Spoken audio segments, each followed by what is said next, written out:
जय बोले कि हर हर महादेव बम बम भोले।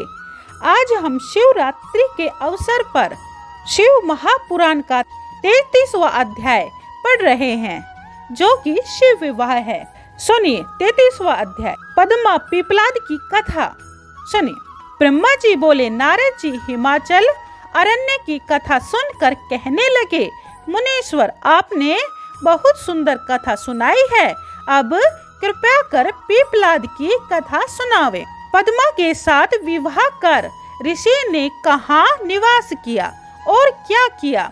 वशिष्ठ जी बोले, पर्वतराज वह पीपलाद अत्यंत वृद्ध थे, कमर झुक गई थी, कांप कांप कर चलते थे। इस प्रकार बूढ़े मुनि पद्मा के साथ विवाह करके अपनी कुटिया पर निवास करने लगे। वह पद्मा साक्षात लक्ष्मी थी। अपने पति को साक्षात विष्णु समझकर उसकी सेवा पूजा करने लगी। एक दिन पद्मा स्वर्णदा नामक नदी पर स्नान करने गई। उसकी परीक्षा लेने के लिए स्वयं धर्मराज वहां आए। उन्होंने राजाओं जैसे सुंदर रूप धारण किया हुआ था। वस्त्र आभूषणों से शोभायमान नवयुवक कामदेव के समान लग रहे थे। रथ पर बैठे हुए थे। उस पद्मा के भाव जानने के लिए मार्ग में ही उनसे कहने लगे, सुंदरी तुम तो राजरानी बनने के योग्य हो, बूढ़े पीपलाद के योग्य तो नहीं हो। यह बूढ़ा कब तक जिएगा जो मौत के घाट पर बैठा है? इसी कारण इस बूढ़े को त्याग कर मेरे साथ चली चलो, मैं तुम्हें हृदय की रानी बनाऊंगा।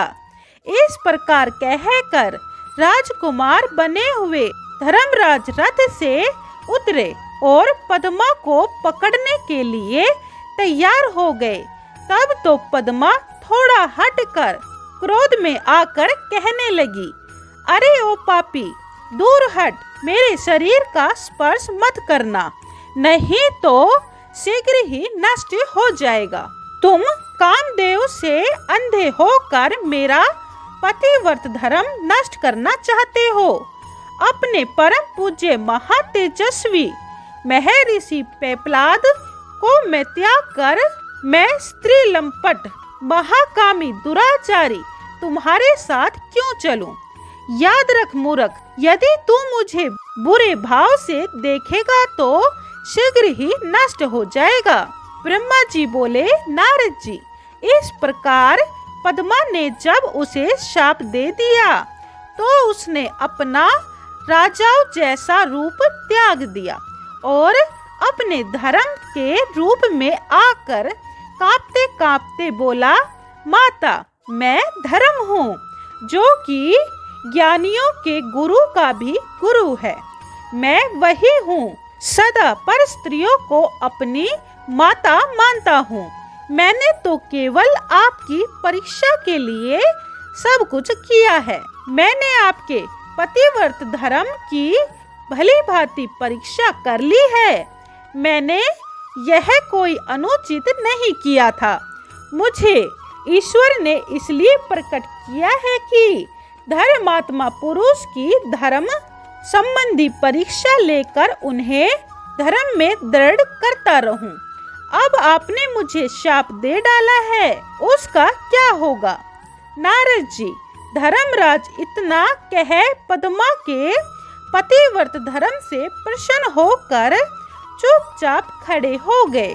तब पद्मा अरण्य की पुत्री आश्चर्य में आकर कहने लगी, धर्मराज तुम तो समस्त जीवों के कर्मों के साक्षी हो। मेरी परीक्षा के लिए ढोंग रचा, अब इसमें मेरा क्या वश है? मैं आपको शाप तो दे चुकी, मेरा शाप अन्यथा तो नहीं हो सकता, परंतु धर्म तुम 4 पाद वाले हो। सतयुग में तुम्हारे 4 पाद रहेंगे, त्रेता में 3 पाद रहेंगे, द्वापर में 2 रहेंगे, कलयुग में 1 भी पाद न होगा। फिर सतयुग लगने पर चारों पाद पहले की तरह हो जाएंगे। नारद पतिव्रता के वचन सुनकर धर्म पवित्र होकर बोला, पतिव्रता पद्मा, तुम धन्य हो। तुम अपने पति के चरणों में सदा प्रेम पाती रहोगी। तुम्हारा पति जवानी को प्राप्त हो जाएगा, उसकी जवानी स्थिर रहेगी। मार्कंडे के समान बड़ी आयु वाला, कुबेर के समान धनी, इंद्र जैसा वैभववान, सुंदर स्वरूप वाला धर्मात्मा रतिशर होगा। अपने पति द्वारा 10 पुत्र होंगे, वे भी गुणवान और दीर्घ आयु होंगे। वशिष्ठ बोले, इस प्रकार धर्म से वर पाकर पद्मा प्रसन्न होती हुई अपने घर आई और धर्म के दिए वर के अनुसार अपने पति को पद्मा जवान हुआ देखकर प्रसन्न हुई और उसके साथ सुख विलास में मग्न हो गई। कुछ समय बीत जाने पर पति द्वारा उसे अधिक गुण संपन्न 10 पुत्र प्राप्त हुए। पर्वतराज, इस प्रकार वे दोनों स्त्री पुरुष अत्यंत सुखी हो गए। इसको सुनकर हिमाचल अपनी पत्नी से बोला, हे देवी, अब तुम देर न करो, पुत्री पार्वती शिव जी को अर्पण करा दो। 33वां अध्याय समाप्तम। जय भोले की। 34वां अध्याय सप्तऋषि का शिव के पास आगमन। ब्रह्मा जी बोले, नारद जी, इस प्रकार हिमाचल को कथा सुनाकर वशिष्ठ जी चुप हो गए। तब हिमाचल बोले, ऋषि गणों, अब मेरा संशय मिट गया है। मेरी धन संपत्ति, स्त्री कुल, कन्या एवं मेरा शरीर भी भगवान शंकर के अर्पण है। मैं अपनी पुत्री पार्वती को वस्त्राभूषण से अलंकृत करके भगवान शंकर को देने के लिए तैयार हूँ। मेरा संकल्प दृढ़ हो गया है। यह सुनकर सप्तऋषि कहने लगे, पर्वतराज, आप धन्य हो। हम तो यही कहेंगे कि भगवान शंकर भिखारी हैं और आप दाता हो। उन्हें अपनी पार्वती रूपी भिक्षा अवश्य दें। यह कहकर श्री पार्वती जी के मस्तक पर हाथ फेरते हुए बोले, पुत्री, तुम्हारा मंगल हो। यह कहकर पुष्प फल आदि देकर आशीर्वाद देने लगे। इधर अरुंधति जी ने भगवान शंकर के गुणों से मैना को मोहित करके लोक रीति के अनुसार हल्दी रोली आदि से द्वार पूजन मार्जन आदि कराकर 4 दिन के बाद लगन भी धरा दी। उसके बाद अत्यंत आनंद के साथ 7 ऋषियों ने पहुंचकर शुभ वृत्तांत सुनाया और कहा कि हमने हिमालय को धर्म शास्त्रों के वचन सुनाकर समझा दिया है। वह अपनी पुत्री को आपको समर्पण कर रहा है। आप विवाह की तैयारी करें। 34वां अध्याय समाप्तम। जय भोले की। 35वां अध्याय हिमाचल का लग्न पत्रिका भेजना। सुनिए। ब्रह्मा जी बोले, नारद जी, उसके बाद हिमालय ने अपने सगे संबंधियों को बुलाकर प्रसन्नता पूर्वक अपने पुरोहित श्री गर्ग जी से लग्न पत्र लिखाया। पूजन करके अनेकों सामग्री के साथ भगवान शंकर के पास भिजवा दिया। भगवान शंकर के पास पहुंचते ही उन्होंने लग्न लाने वाले पुरोहित का भली भांति आदर सत्कार किया। उसके अनंतर पर्वतराज ने दूर दूर से रहने वाले अपने भाई बंधुओं को आमंत्रित किया। फिर वस्त्र आभूषण विविध प्रकार के रत्न आदि वस्तुओं का संग्रह करने लगे। अनेक प्रकार की मिठाइयाँ पकवान आदि बनाने के लिए अनेक हलवाई लगा दिए गए। सौभाग्यवती पर्वत नारियां मंगल गीत गाने लगी। श्री पार्वती जी का श्रृंगार करने लगी। अनेकों प्रकार के साज श्रृंगार वेश से सुशोभित होकर स्त्री समाज इकट्ठा हो गया।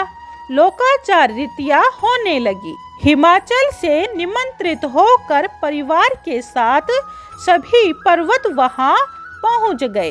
मंदराचल पर्वत, अस्ताचल, उदयाचल, मलयाचल, गिरिराज, धुरंधर, गंधमादन, करबीर, महेंद्र, परिजात, क्रौंच, पुरुषोत्तम, स्नील, चित्रकूट, बेकट, श्रीगिर, गोकामुखी, विंध्याचल, कालिंजर, बहुब, कैलाश आदि और भी अनेकों पर्वत सज धज कर परिवार के साथ मिलकर वहां आए। इसी प्रकार सोन, भाद्र, नर्मदा, गोदावरी, यमुना, ब्रह्मपुत्र, सिंधु, विपासा, चंद्रभागा, भागीरथी, गंगा आदि नदियां भी दिव्य रूप धारण कर वस्त्र अलंकारों से विभूषित होकर सदाशिव के विवाह देखने के लिए हिमाचल के यहाँ आई। हिमाचल ने उनका सत्कार किया तथा सुंदर स्थानों पर उनके ठहरने का प्रबंध किया। 35वां अध्याय समाप्तम। जय भोले की। 36वां अध्याय मंडप रचना। ब्रह्मा जी बोले, नारद जी, पर्वतराज हिमाचल प्रसन्न होकर नगर को सजाने लगे। इसके बाद विश्वकर्मा को बुलाकर मंडप 10,000 योजन लंबा चौड़ा रच दिया, जो कि 40,000 कोस में था। उस मंडप में उसने अपनी निपुणता दिखा दी। अनेकों प्रकार के स्थावर, जंगम, पुष्प, स्त्री पुरुष आदि की मूर्तियां बनाई। जल में थल, थल में दिखाई देता था। देखने वालों का मन मोहित हो जाता था। वहां द्वारपालों की मूर्तियां भी थी, जिनके हाथों में धनुष था। मुख्य द्वार पर लक्ष्मी जी की मूर्ति थी। सबसे प्रधान द्वार पर नंदीश्वर की विशाल मूर्ति बनाई गई। उनके ऊपर रतन जड़ित पुष्प रच दिया। इसी प्रकार विश्वकर्मा ने विद्याधर, गंधर्व, लोकपाल, देवता, भृंगु आदि ऋषि, महर्षि मनोहर प्रकार से रच दिए। अपने पार्षदों के साथ गरुड़ पर चढ़े हुए भगवान विष्णु की अद्भुत मूर्ति भी बनवा दी। विश्वकर्मा ने देवताओं के लिए उचित अनुकूल स्थान भी रच दी। 36वां अध्याय समाप्तम। 37वां अध्याय शिवजी का देवताओं को निमंत्रण। सुनिए। ब्रह्मा जी बोले, नारद जी, इधर भगवान ने जब लग्न पत्रिका ली थी, उसमें लिखी हुई सभी लोकाचार रीतियों को अपनाया। सभी उपस्थित मुनि गणों को भगवान शंकर ने अपने विवाह में सम्मिलित होने को कहा। उसके बाद भगवान शंकर ने तुमको भी याद किया। फिर तुम भी वहां पहुंच गए और अपने भाग्यों की प्रशंसा करते हुए प्रणाम किया। फिर स्तुति करने लगे। तब प्रसन्न होकर शिव बोले, ऋषि श्रेष्ठ, तुम्हारे कहने से पार्वती जी ने उग्र तपस्या की थी, जिसके फल स्वरूप प्रसन्न होकर मैं उसे पति होने का वर दे चुका हूँ। अब विवाह के समय वहां से लग्न पत्रिका भी आ चुकी है। आज से 7वें दिन श्री पार्वती जी के साथ लोक रीति के अनुसार मेरा शुभ विवाह होगा।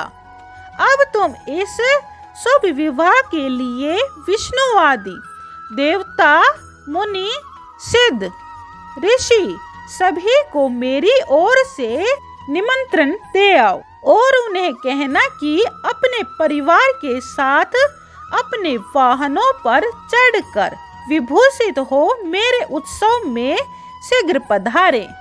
इस प्रकार भगवान की आज्ञा सुनकर तुम अति आनंदित हुए और कहने लगे, भगवान, मैं आपका सेवक हूँ, आपकी आज्ञा शिरोधार्य है। यह कहकर देवताओं को निमंत्रण करने के लिए तुम वहां से चल पड़े। सभी देवताओं को जाकर निमंत्रण देकर प्रसन्नता पूर्वक लौट आए। आकर सभी समाचार सुनाया। ब्रह्मा जी बोले, हे नारद जी, निमंत्रण पाकर अतीव प्रसन्नता से सज धज कर भगवान विष्णु श्री लक्ष्मी जी के साथ भगवान शंकर के पास पहुंच गए। वहां शंकर को प्रणाम करके उनकी आज्ञा से अपने स्थान पर बैठ गए।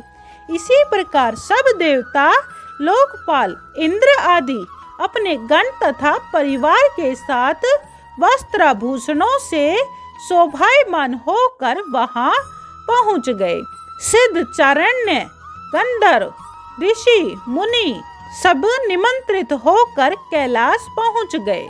अप्सराएं नाचने लगी, देवनारियां गाना गाने लगी, लोकाचार रीतियां करके भगवान शंकर की आज्ञा से विष्णुवादी सभी देवता वर यात्रा यानी बारात ले जाने की तैयारी करने लगे। 7 माताओं ने शिव का श्रृंगार किया। मस्तक पर तीसरा नेत्र मुकुट बन गया। चंद्रकला का तिलक लगाया गया।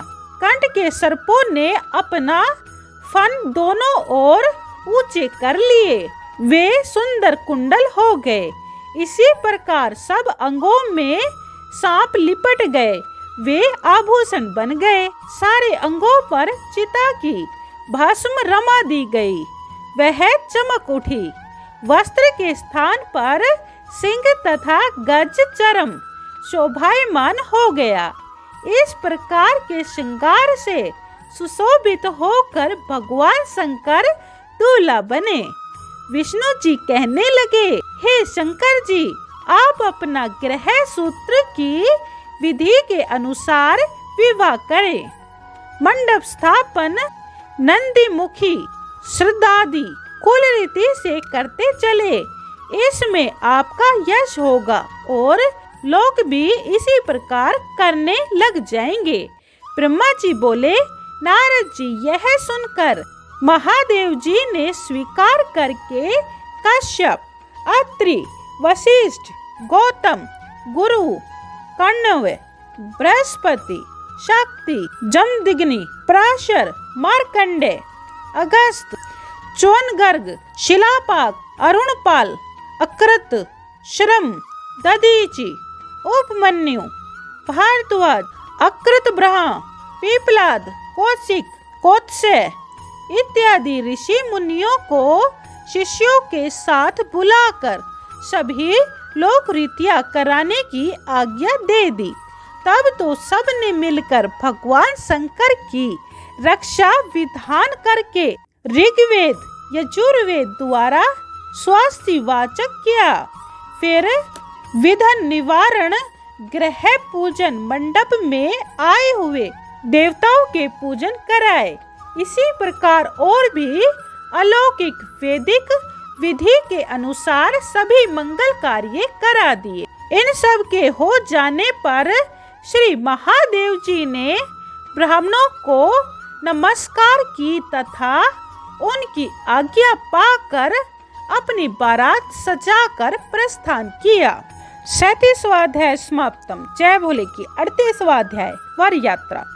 सुनिए, ब्रह्मा जी बोले, नारद जी, उस समय श्री महादेव जी ने नंदीश्वर आदि गणों को चलने के लिए आज्ञा दी और कई एक गण रक्षा के लिए वहां ठहरा दिए।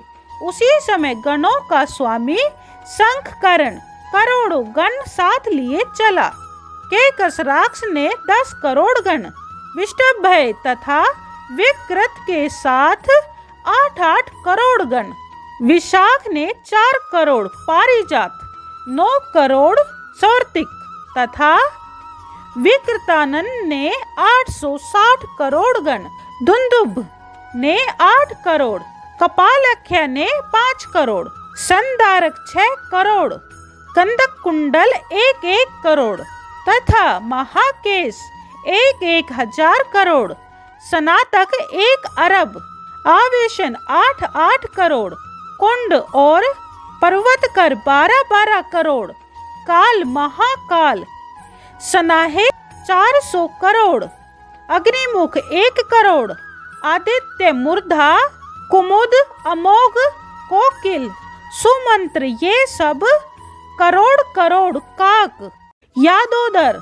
स्नानक, महाबल, मधुपिंगण, नीलपूर्ण, भद्र, ये सब 9-9 करोड़, चतुर्दक, करण 20-20 करोड़, अहिरोमक, यजवाक्ष, शतमन्यु करोड़ करोड़, काष्ठागुष्ट 64 गण साथ लेकर चले। विरूपाक्ष, सुकेश, घर्षभ, तालकेतु, षडाशय, चंचाशय, सनातक, स्वर्तिक, चैत, लकुलिश, अश्नि, भानु आदि गणों ने 64 हजार गण साथ लिए। भूत 1 अरब, प्रमग 3 करोड़, रोमज 20-20 करोड़ और वीरभद्र 64 हजार गण लेकर चले। नंदी, क्षेत्रपाल, भैरव आदि गणों ने भी असंख्य गण साथ ले लिए।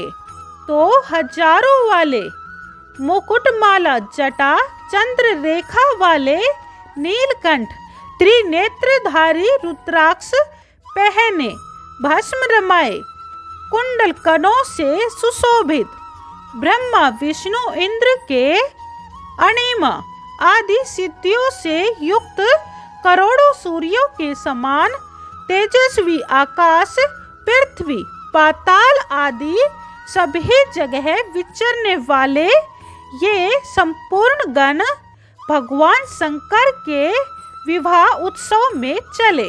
ब्रह्मा जी बोले, नारद जी, इस प्रकार बारात के तैयार हो जाने पर भगवान शंकर सर्पों के आभूषणों से भूषित होकर बैल पर सवार होकर हिमाचल के नगर की ओर चल पड़े। उसके बाद चंडी सदाशिव की बहन बनकर सिर पर सोने का कलशा रखकर परिवार के साथ वहां पहुंच गई। वह भी अनेकों विलक्षण चरित्र करती हुई सब गणों के आगे आगे होकर चली। उस समय डमरू, शंख, सींग, अनेकों नगाड़े आदि बाजे बजने लगे। सब देवताओं के मध्य में विष्णु चल रहे थे। सिर पर छत्र था, चमर धुलाए जा रहे थे। ब्रह्मा जी बोले, मैं भी वेद शास्त्र पुराण अगम आदि के साथ सनकादिक सिद्ध तथा प्रजापतियों के साथ साथ चल रहा था। 38वां अध्याय समाप्तम। 39वां अध्याय मंडप वर्णन सुनिए। ब्रह्मा जी बोले, नारद, तुम भी उस बारात में जा रहे थे। भगवान शंकर ने श्री विष्णु जी से सलाह करके सबसे पहले तुमको हिमाचल के पास भेजा। वहां पहुंचकर तुमने विश्वकर्मा के बनाए हुए मंडप को देखा तो आश्चर्य करने लगे। वहां रतन जड़ित सोने के लाखों कलश थे। बड़े बड़े केलों के खंबे से सज रहा था। भगवान शंकर के चित्र को देखकर उन्हें साक्षात समझकर तुम हिमाचल से बोले, पर्वतराज, क्या देवताओं तथा ऋषियों के साथ विवाह के लिए शंकर जी आ गए? हिमाचल ने कहा, नारद जी, वो तो अभी नहीं आए। तुमको भ्रम हो गया है। मेरी ओर से मैनाक आदि मेरे पुत्रों को साथ लेकर आप वहां जाएं। उन्हें बारात के साथ आदर पूर्वक यहाँ ले आओ। ब्रह्मा जी बोले, तब तुम मैनाक आदि हिमाचल के पुत्रों को साथ लेकर सदाशिव के पास आ गए। तब मैं एवं विष्णु आदि देवता तुम्हें घर कर पूछने लगे, नारद जी, वहाँ क्या समाचार है? अपनी पुत्री श्री पार्वती का विवाह भगवान शंकर के साथ हिमाचल करना चाहते हैं कि नहीं?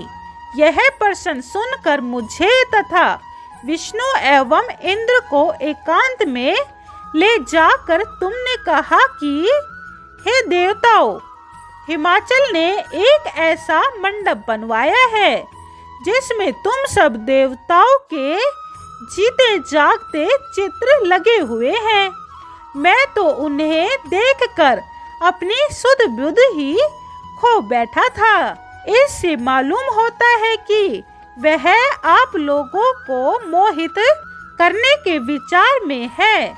उतना सुनते ही इंद्र बहुत डर गया। बोला, हे लक्ष्मी के स्वामी, त्वष्टा के पुत्र को मार दिया था। उसी का बदला लेने के लिए मेरे सिर पर विपत्ति न आ जाए, मैं न मारा जाऊं। मैं तो संदेह में पड़ गया हूँ। तब विष्णु ने इंद्र से कहा, हे इंद्र, मालूम होता है कि अवश्य ही वह हिमाचल मूढ़ हमसे बदला लेना चाहता है, क्योंकि तुमने पहले मेरी आज्ञा से पर्वतों के पंख काट डाले थे। यही बात उनको स्मरण है, इसीलिए वह हमें जीतना चाहता है, परंतु हमें डरना नहीं चाहिए। हमारे तो भगवान शंकर हैं ही, हमें किस बात का डर। ब्रह्मा जी बोले, नारद, इस प्रकार गुप्त बातें करते हुए उन देवताओं से लौकिक गीत दिखाते हुए भगवान शंकर बोले, देवताओं, क्या बात है, स्पष्ट कह दो। हिमाचल अपनी पुत्री का विवाह मेरे साथ करेगा या नहीं? नारद जी ने कहा, भगवान, विवाह तो आपका निश्चित है, उसमें कोई विघ्न नहीं। इसीलिए तो हिमाचल ने अपने पुत्रों को मेरे साथ भेजा। देवताओं को मोहित करने के लिए हिमाचल ने मंडप में विचित्र चित्र बनवाए हैं। उसकी माया फैल रही है। इतना सुनकर भगवान शंकर बोले, देवताओं, भय मत करो। जब हिमाचल अपनी पुत्री हमें समर्पित कर रहा है तो उसकी माया हमारा क्या बिगाड़ेगी। देवताओं, डरो मत, शीघ्र चलो।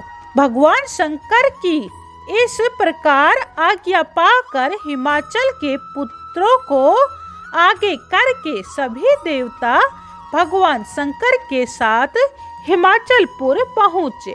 39वां अध्याय समाप्त। जय भोले की। 40वां अध्याय, देवता और पर्वतों का मिलाप।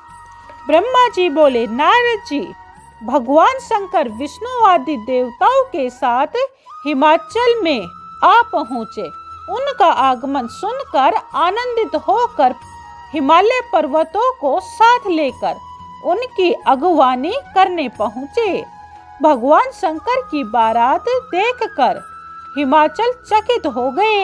इसके बाद पूर्व और पश्चिम के समुद्रों के मिलने की भांति देवता और पर्वत परस्पर मिलने लगे। इसके बाद हिमाचल भगवान शंकर के पास पहुँचे, इन्हें प्रणाम किया। इसी प्रकार सब पर्वतों ने प्रणाम किया। उस प्रकार भगवान शंकर की शोभा निराली थी। हिमाचल ने बारंबार प्रणाम किया, फिर उनकी आज्ञा लेकर संपूर्ण देवताओं को ठहराने के लिए प्रबंध किया। फिर वेदी के निकट आकर स्नान किया। इसके बाद पुण्य करके अपने पुत्रों को बुलाकर कहा कि तुम लोग भगवान शंकर की जाकर प्रार्थना करो कि हमारे पिता हिमाचल अपने बंधुओं के साथ चराचर मिलने करने को आपका रास्ता देख रहे हैं।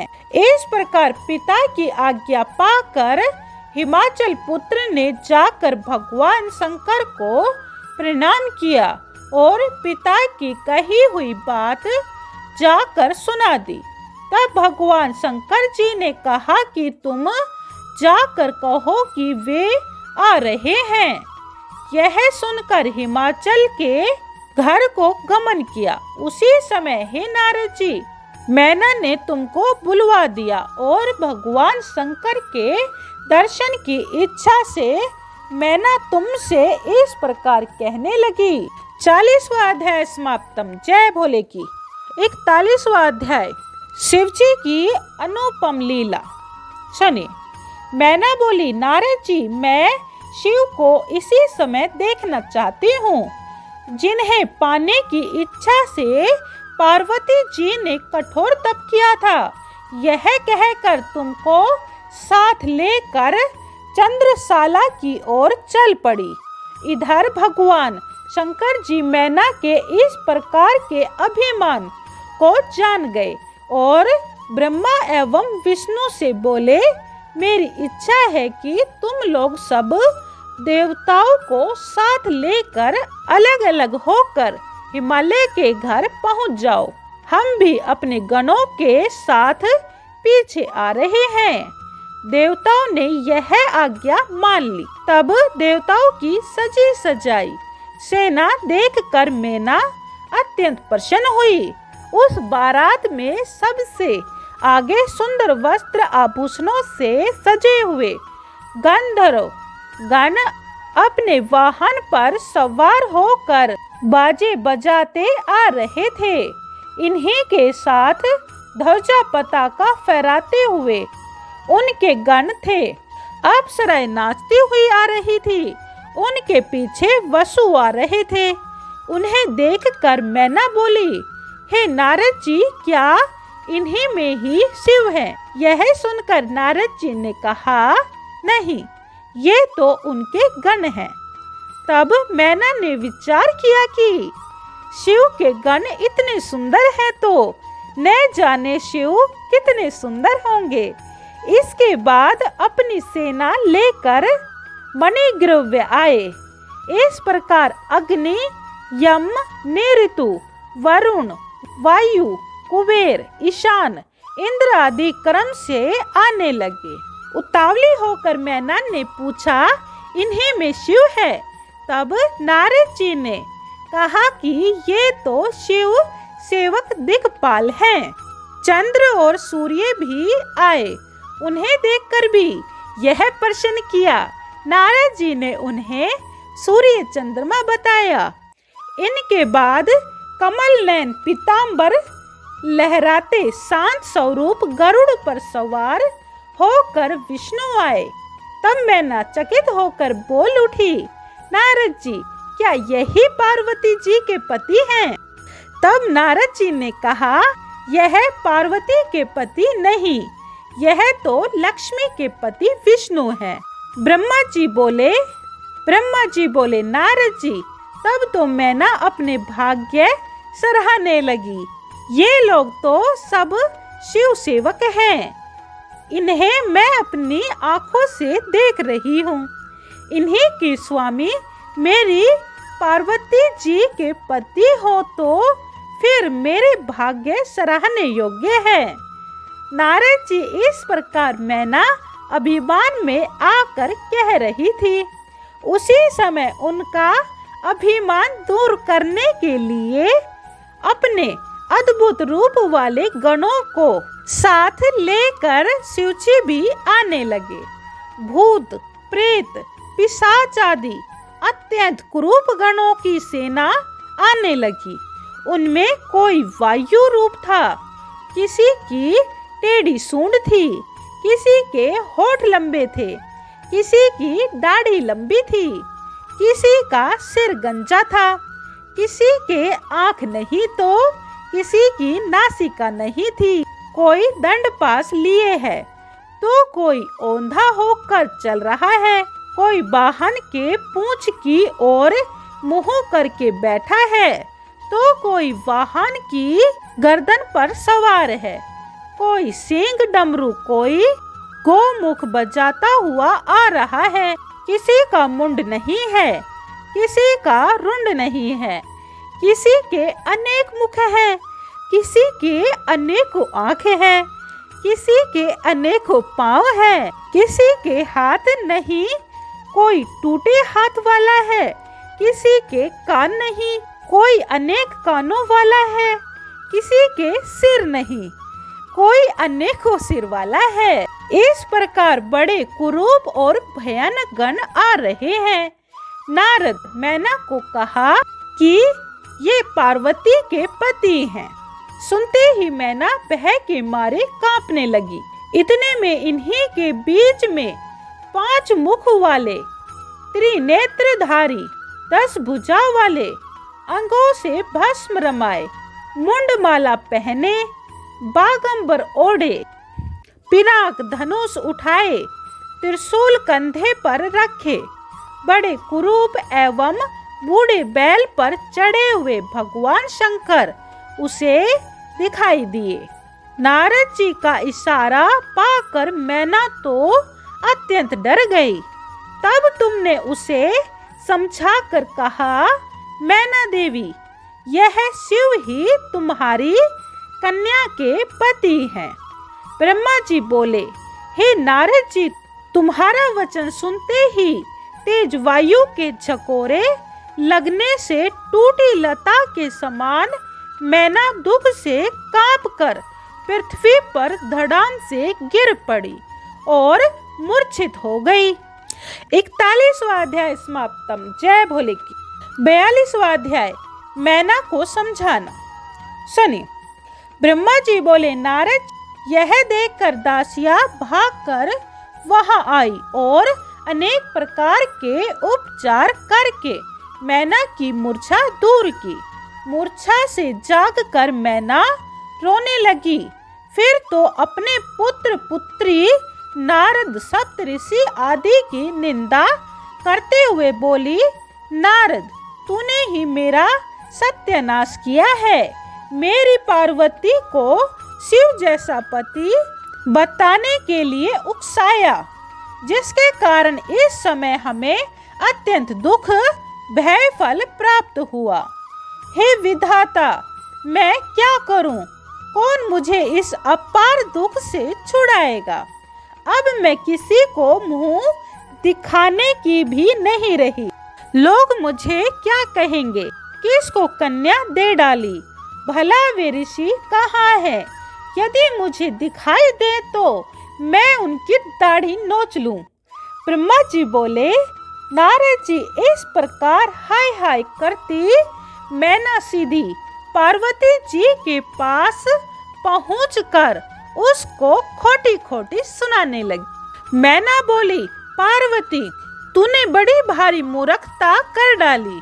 सूर्य, चंद्रमा, विष्णु, इंद्र आदि सुंदर देवताओं को छोड़कर नारद की बातों में आकर एक महाकुरूप शिव के पीछे कठोर तप करके तू मरती रही। तुझे समझाया गया, फिर भी हट पर अड़ी रही। मैं तो तुझे अभी मार डालती हूँ। तुझे जीवित रखने का कोई प्रयोजन भी नहीं। मैं भी तुझे मारकर आत्महत्या कर लूंगी, भले ही मुझे नरक भोगना पड़े। इस प्रकार मैना क्रोध में बड़बड़ाती हुई हिमाचल के पास पहुंची। उस समय चारों ओर हाहाकार होने लगा। सब के सब देवता वहां पर ब्रह्मा भी पहुंच गए और तुम भी वहां आ गए। तब तुम मैना से कहने लगे, मैना देवी, तुमने शिव स्वरूप देखा ही कहाँ है? अभी जो कुछ तुमने देखा है वह तो उनकी लीला मात्र है। मैना जी, आप क्रोध को त्याग कर स्वस्थ हो जाओ, कार्य आरंभ करो। इतना सुनते ही मैना भड़क कर बोली, नीच नारद, मेरे सामने मत आ, अभी अभी यहाँ से निकल जा, मैं तुझे देखना नहीं चाहती। तब इंद्र आदि लोकपाल मैना को समझाने लगे, बोले, हे मैना, मालूम है यह शिव कौन है? यह जगत के स्वामी है। तुम्हारी कन्या के तप द्वारा प्रसन्न होकर ही तो उन्होंने पति होने का वर दिया है। देवताओं की बात सुनकर मैना देवताओं को भी फटकारती हुई शिव को कन्या न देने के लिए कहने लगी। तब वशिष्ठ आदि ऋषि वहां आ गए और बोले, हे पितृश्रोक की पुत्री, इतनी सियानी होकर तू क्या कर रही थी? अपने भाग्य नहीं सराहती जो साक्षात जगत के स्वामी भगवान शंकर ही तेरे दामाद हो रहे हैं और वही तेरे घर पर भिखारी होकर पधारे हैं। उठो, उनका दर्शन करो। तब तो मैना को और भी क्रोध भड़क उठा और बोली, तुम सब यहाँ से चले क्यों नहीं जाते? मेरे सामने मत आओ। मैं तो शिव के साथ पार्वती का विवाह कभी नहीं करूंगी। तब तो हिमाचल भी वहां पहुंच गए और बोले, प्रिय, इस समय तू क्यों अज्ञानी हो रही है? देखो, तुम्हारे घर देवता एवं ऋषि पधारे हुए हैं। उनके साथ इस प्रकार का वर्ताव मत करो। तुम भगवान शंकर के भयानक रूप को देखकर भयभीत हो गई हो। भय करना छोड़ उनके मंगल रूप का दर्शन करो। विवाह का काम शीघ्र आरंभ करो। यह सुनकर मैना कहने लगी कि हे स्वामिन, शिव के साथ तो पार्वती का विवाह नहीं होगा। मैंने विचार कर लिया है कि पार्वती के गले में रस्सी डालकर इसे किसी ऊंचे स्थान से नीचे की ओर गिरा दूं, जिससे पार्वती ही न रहे। यदि आपने हठपूर्वक इसके विवाह करने की ठान ली हो और मुझे ऐसा करने से रोकने का प्रयत्न करोगे तो मैं अपने प्राण त्याग दूंगी। ब्रह्मा जी बोले। यह कह कर मैना बहुत ही जोर से रोने लग गई। तब तो नारद जी मैं स्वयं वहां पहुंचकर समझाने लगा। ब्रह्मा जी ने कहा, हे मैना, तुम तो व्रत में ही इतना बखेड़ा कर रही हो। भगवान शिव तो अनेक रूप धारण करते हैं, अनेकों नाम वाले हैं। सृष्टि का पालन तथा संहार उन्हीं के हाथों में है।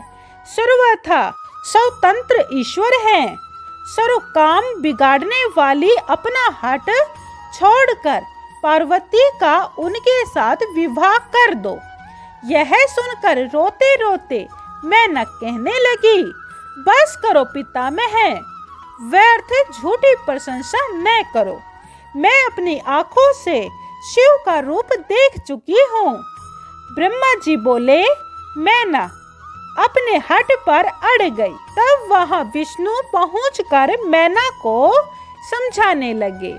विष्णु जी ने कहा, मैना देवी, तुम तो पितृश्वर की पुत्री हो, धर्म का आधार लेकर चलने वाली श्यानी हो। इस प्रकार हट करना तुम्हें उचित नहीं। शिव का अभी तुमने देखा ही क्या है। वे तो निर्गुण भी हैं, सगुण भी हैं, सुंदर भी हैं। सभी उनका पूजन करते हैं। वे ही सज्जनों की गति हैं। मूल प्रकृति ईश्वर एवं पुरुषोत्तम को प्रथम इन्होंने ही रचा है। इन्हीं से ही मैं तथा ब्रह्मा उत्पन्न हुए हैं। उनके बाद सारे लोगों के हित के लिए अपनी इच्छा से भगवान रुद्र ने अवतार धारण किया है। इन्हें तो विवाह से क्या प्रयोजन, केवल पार्वती के तप से प्रसन्न होकर तेरे द्वार पर पधारे हैं। अतएव अब यज्ञ में दुख को त्याग कर शिव भजन करो, जिससे परम आनंद प्राप्त हो। ब्रह्मा जी बोले, हे नारद जी, भगवान विष्णु के इस प्रकार समझाने पर मैना कुछ स्वस्थ हुई और कहने लगी, हे विष्णु जी, मैं शिव के साथ अपनी कन्या का तभी विवाह करूंगी जब वह अपना असली रूप धारण कर आएंगे, अन्यथा नहीं। 42वां अध्याय समाप्तम। जय भोले।